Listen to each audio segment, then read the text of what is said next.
Les perturbations sur le transport maritime en mer Rouge peuvent-elles avoir un impact sur le Maroc? La question n'est pas anodine puisqu'une bonne partie du trafic qui passe par la mer Rouge puis transite par le canal de Suez fait souvent escale en transbordement à Tangemed. Les côtes marocaines voient défiler près d'elles plus de 60% du transport maritime mondial. Le blocage des lignes commerciales peut aussi impacter la disponibilité des navires pour le transport des importations et exportations. Najib Cherfaoui est expert en maritime. Le Maroc, en ce qui concerne les vracs solides et liquides, ne devrait avoir aucune influence, ne serait pas du tout influencé ni impacté. Par contre, pour le conteneur, alors le conteneur, il a subi une augmentation.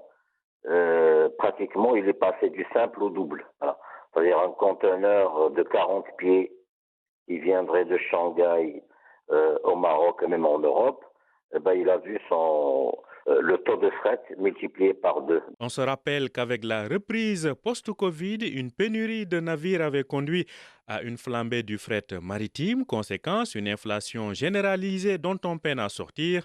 Là, les armateurs ont déjà commencé à contourner le continent africain pour ne pas prendre de risques en mer Rouge, mais dans tout cela, il peut y avoir des leçons à tirer et des avantages à exploiter pour l'économie marocaine, selon l'expert maritime Najib Cherfaoui. L'événement actuel présente une opportunité pour le Maroc par rapport aux capacités du Maroc à révéler et surtout à mettre en place un pavillon national, évidemment. Les États-Unis ont annoncé une coalition internationale pour un retour à la normale en mer Rouge, mais sur place, les rebelles houthis du Yémen promettent de poursuivre leurs activités, ce qui ne rassure pas forcément les armateurs internationaux.